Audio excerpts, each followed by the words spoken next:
Good morning, sir. Good morning.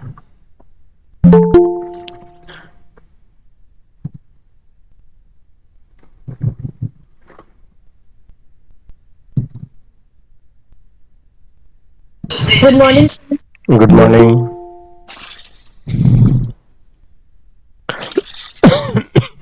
Good morning, sir. Good morning.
So all of you can open page number 53 of your textbook, Atomic Structure and Chemical Bonding.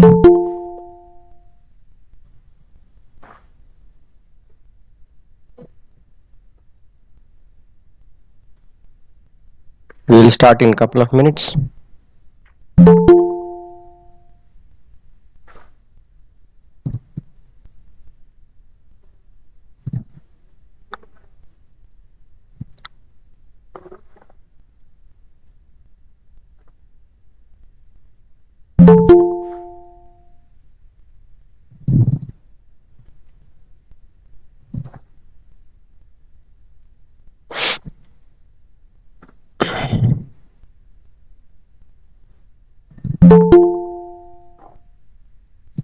Good morning, sir. Good morning. Good morning, sir. Good morning, everyone.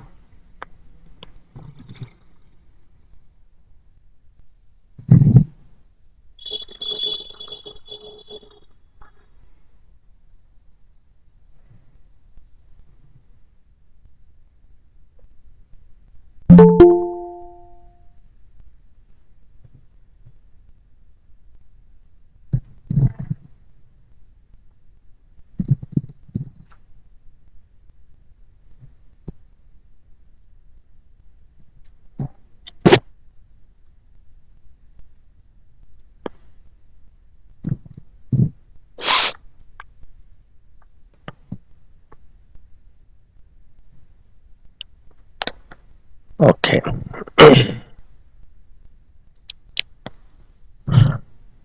So now we are going to start today the new chapter, that is Atomic Structure and Chemical Bonding. Atomic structure. This particular atomic structure concept is combined with chemical bonding. Okay. In your earlier classes, you have also learnt about what is an atom, what an atom is made up of.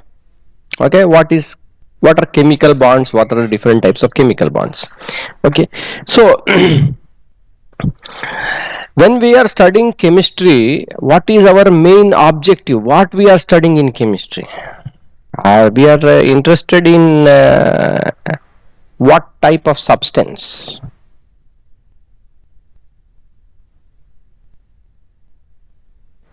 In chemistry, we are interested in matter. We want to study about matter. Okay. So there is matter, there is energy. Okay. Energy is a closely related with matter. Okay. we focus more on the study of matter in chemistry. So from many thousands of years, humans have always wondered that what are these things made up of? Okay, we see so many physical substances around us, and a person wonders what it is actually made up of. Why we are having so much diversity? Is there something basic? Everything is made up of the same thing, or there are totally different creations? What is the logic behind this? So these are some questions that since immemorial, since human civilization, people are always thinking about it, how it is possible, how these things are made up of, and so on. So one of the most oldest theories that was proposed to explain about matter, what is matter made up of, was proposed by Maharshi Kanada in 6 BC. Okay, so he gave the term that is the Parmanus. Okay, Param. Okay, so meaning that it is the ultimate particle, that is the smallest particle. So this concept was can be dated back all the way back to 6 BC, and after that also many other philosophers and thinkers, they have given their thoughts on how the matter is made up of. Okay, Democritus, he told the term atomos, that means something that cannot be divided, indivisible. So these kind of theories, which were not actually based on experimental evidence, were proposed way back. Okay, it is not that the grand old people were all stupid people. No, they also had an idea. They were not doing by experiments, but with their available resources and their depth of thought, they were able to come up with the hypothesis. The scientific theory that is going to propose what is matter was given by Dalton. Okay, Dalton was an English scientist, and he proposed the Dalton atomic theory. Now Dalton, based upon his own experiments and from the results from other scientists' experiments, he proposed the atomic theory. Okay, this is the first kind of a scientific theory that even today, okay, we are following. Okay, we start whenever we discuss about matter, we start with the Dalton atomic theory. The concepts that were proposed by Dalton are true even today. Okay, but there are few exceptions or modifications to them, but you cannot say they are wrong, totally wrong. Okay, there are exceptions, there are modifications, there are new developments. The first one is matter consists of very small and indivisible particles called atoms. Okay, so that means any matter you take, if you keep on dividing, ultimately, okay, like there was a if you take a piece of potato and you try to keep on cutting into the smallest possible piece, okay, with the knife, whatever is, you will reach a certain limit where you will feel that I cannot cut beyond this. Okay, in practical terms, instead of using the knife when we are going in a laboratory setup with most sophisticated instruments, we are going at the level of molecules and atoms. We realize that this is the kind of structure, a three-dimensional structure, okay, what Dalton is visualizing. Okay, this is the model. So what Dalton is visualizing, he is visualizing a kind of a solid sphere, like a globe or something. Okay, it is a solid sphere, and you cannot break it further. It is a solid iron ball or something like that. Okay, so matter is made up of very small and indivisible particles called atoms. Atoms can neither be created nor destroyed. Okay, atoms can neither be created nor destroyed. Energy can be created or destroyed. Can energy No, be sir. cannot be. So in both cases, can matter be created or destroyed? No, sir. Matter cannot be created or destroyed. Yes. So that means you see the nature is like this in a way. It is a fixed. We are in a fixed state, but there is a change. Though we are in a fixed state, there is a change. That means that net total, if you take mass, total energy of the universe, it is a constant. But there is a transformation that is taking place. The energy is getting transformed from one form to another. The matter is getting transformed from one form to another. Okay, so here atom is also the building block. That is why it is also showing the same property. It can neither be created nor destroyed. The atom of an element are alike in all respects, but they differ from the atoms of other elements. So these 2 points are okay, that we are considering that atoms, okay, that is the smallest indivisible particle. That means we are telling that all matter, whether it is a water or it is an apple or whatever it may be, all are made up of atoms. Okay, and we cannot break atoms. That is fine. But what about the atoms of the water and apple? When we compare, okay, are they going to be same, alike? When we are considering that this particular point, what it is telling is that though they are all made up of atoms, but they are different. The atoms are different. Okay, so the atoms of different elements will be different. That means their size may be different. Okay, their properties may be different. Okay, so the difference is there in that, but they are all made up of atoms. Atoms of an element combine in small numbers to form molecules. So what is the difference between atom and molecule? Sir, atom is the smallest individual entity which may or may not exist independently, and molecule is a is a group of atoms which combine to form molecule. Okay. So is it possible that without having a group, it will still be a molecule? That is, a single atom can be say is a molecule. No, sir, a single Yes, atom sir. not is a molecule. Carbon. How we write carbon? Sir, C. Simply C here, right? No? So this carbon, but when we say oxygen stable form, we write O2. Okay, this is molecule of oxygen. What is this? An atom of carbon. Can I say a molecule of carbon? No. Yes, sir. Why not? Sir. But how, sir? So here we have to understand there are difference, fine difference. When you talk about atom, when you talk about molecule, first and most important point in chemistry, what is the purpose of the existence of any reaction of any atom or molecule, whatever is there? There is only one purpose, that is stability, stability and stability. Whatever elements are there in the nature, they are all want to be stable. Okay, ultimately they want to be stable, and that is why they are reacting to get rid of that excess energy and become stable.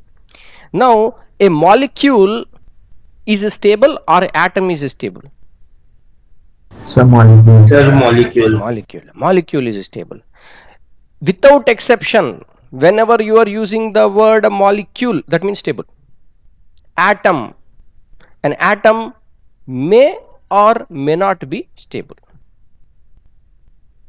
For example, here you are seeing carbon, okay, fluorine, okay, like this, monoatomic. These are all monoatomic, no? So when you can say these are monoatomic molecules, monoatomic, this is a diatomic. So these are stable in their own form, they are stable. Carbon is stable by itself, pure carbon. Okay, diamond is stable or not? People are happy it is stable, otherwise they will not buy. Okay, so a molecule is always stable, an atom may or may not be stable. The atoms of an element will combine in small numbers to form molecules. Okay, because the atoms may or may not be stable. If they are unstable kind of atoms, then to become stable they will combine with the other atoms. Okay, and they will form the molecules. That is what number 4 postulate is saying. Next, atoms of one element combine with atoms of another element in a simple ratio to form molecules of compounds. So here we are seeing that introduction of the terms.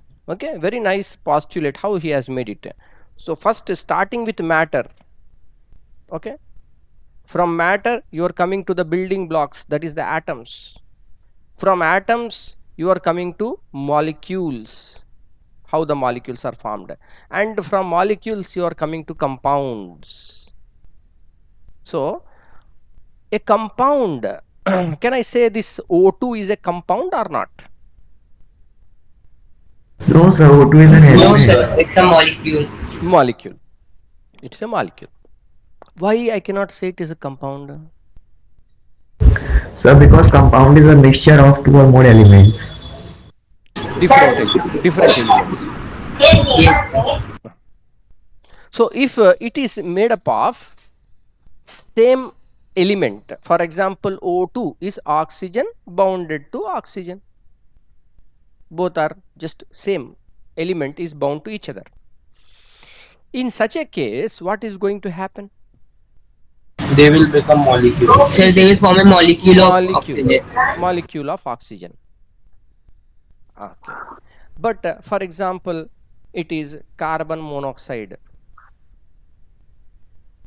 Okay, CO, carbon monoxide. So this one is a Compound. compound. So can I say that I have a few molecules of the compound?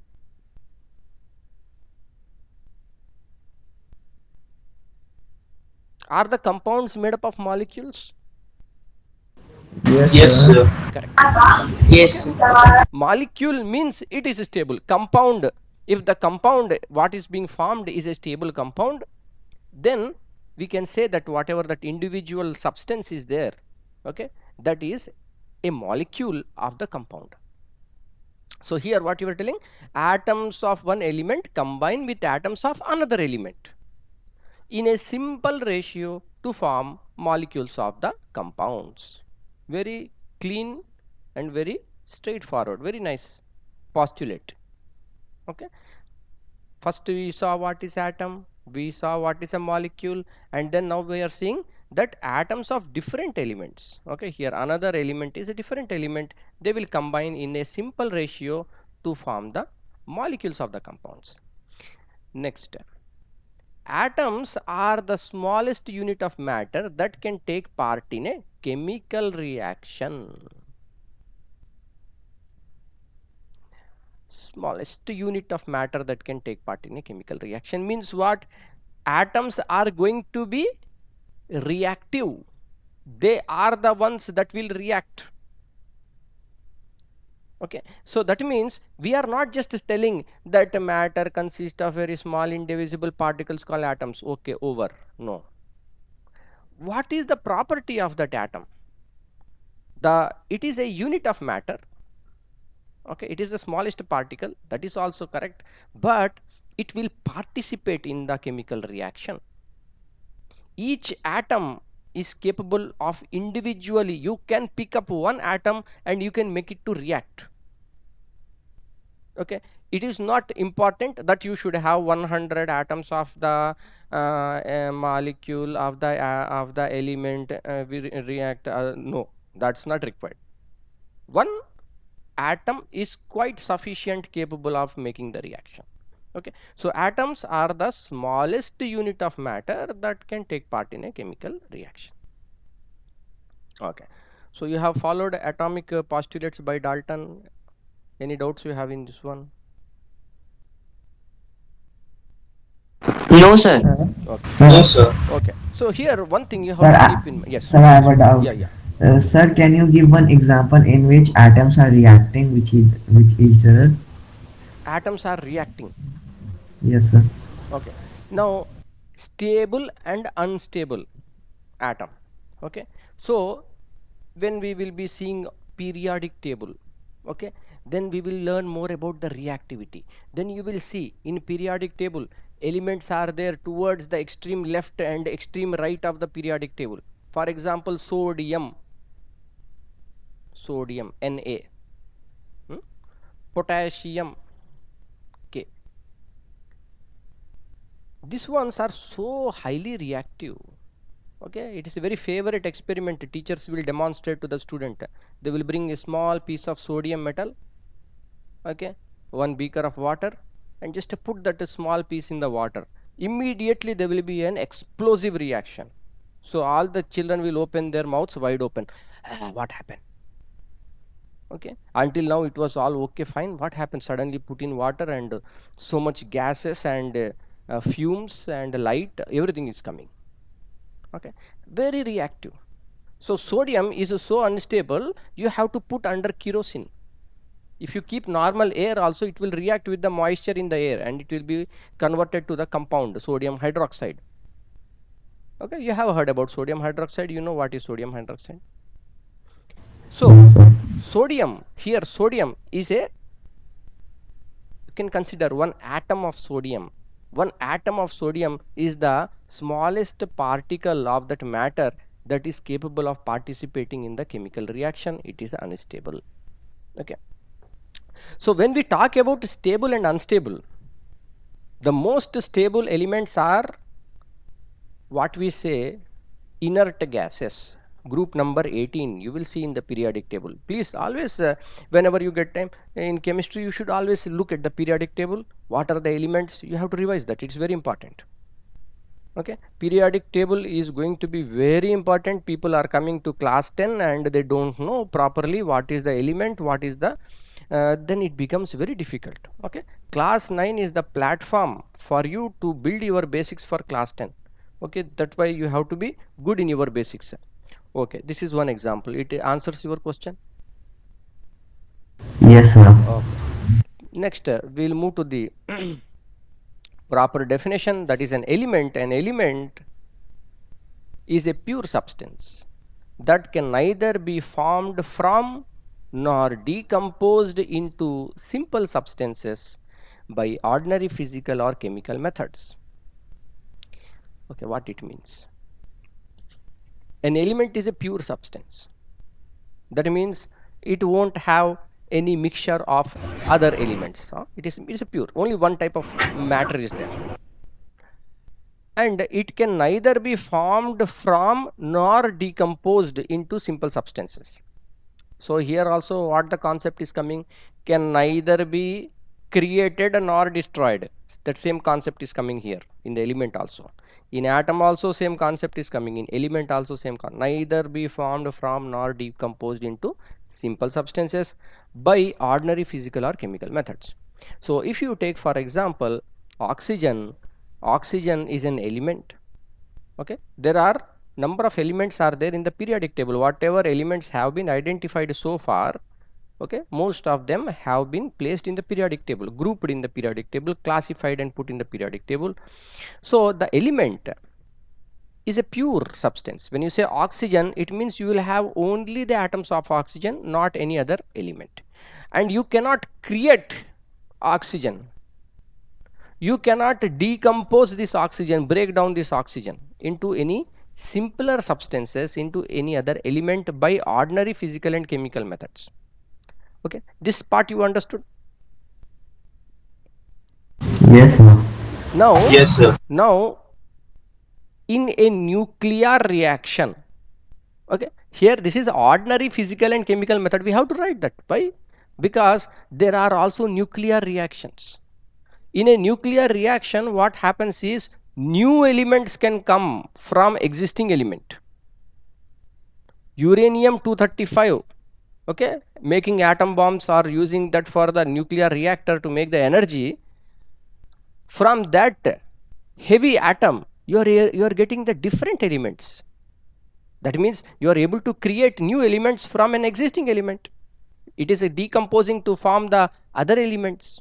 Okay, it is possible, but how it is possible?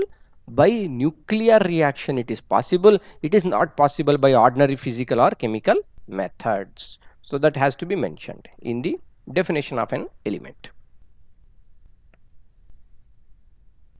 Next, atom is the smallest particle element that exhibits all the properties of that element. It may or may not exist independently, but it will take part in every chemical reaction. So what it means, may or may not exist independently? So that means it may be stable or not stable. Yes, correct. May or may not be stable. Okay, so smallest particle of an element that exhibits all the properties of that element. It may be stable or unstable, but it will take part in every chemical reaction. So you can define this in this way, atom. Okay, next. So far we are understanding that the atom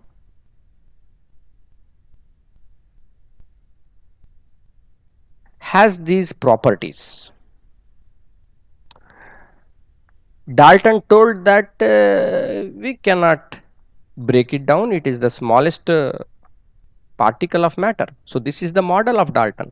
Immediately when you talk about Dalton's model of atom, this solid sphere should come to your mind, because there are other models we will see describing the structure of the atom. This is the first structure, solid ball. The turning point came with the discovery of electrons. In your class 8 you have studied about electrons, you have studied about some basic idea how the electrons were discovered, what cathode rays, okay, basic things you have understood. So there is more detail in this particular in class 9, okay, specifically how these discoveries were made, they are given in a sequence. Okay, one thing that you have to keep in mind is these are all old models. We are not going to follow these models. So in a way we are studying history in chemistry. Okay, how far it is useful to you? So much of history and all. Okay, this is for you to understand how the science progressed, how these things have evolved. Okay, that is why it is given in your book, it is given in your syllabus, and we should know about it, how the discovery was made, what is the scientific basis. The discovery of electrons. So gases, whether they are good conductor of electricity? No, sir, bad conductor of electricity. So if the gas was a good conductor of electricity, then we don't have to use electrical wires. Simply the current would pass through the air, and that could be a dangerous situation also. So there was some experiments that were being done at that time, because the scientists were very interested in the lightning, okay, the thunders what you see in the sky. So they observed that the gases can become good conductors of electricity when a high voltage more than 10,000 volts was applied, and it should be at a low pressure, that is 0.01 mmHg, 0.01 atmospheres or something like that, 0.01 mmHg of pressure, less than that. So what happens when we go in the atmosphere, when we are going at the higher altitudes, what happens to the pressure? Decreases. Decreases. Decreases. Decreases. So when you are going high in the atmosphere, pressure is decreasing, and this clouds, they have huge number of water molecules, dust molecules, they are there inside them, and they have a lot of static charge. Okay, charge, they have static charge. So there is a certain phenomena wherein they are colliding, and that is sufficient to create a very large voltage, and the pressure is also low. And under these conditions, the gases will become good conductors of electricity. The same concept is being applied here in the laboratory setting. Okay, in a laboratory, this kind of tube was designed for the discovery of electron. Okay, so we will discuss about the discovery of the electron in the next class. I will take your attendance. If you have any doubt, you can ask.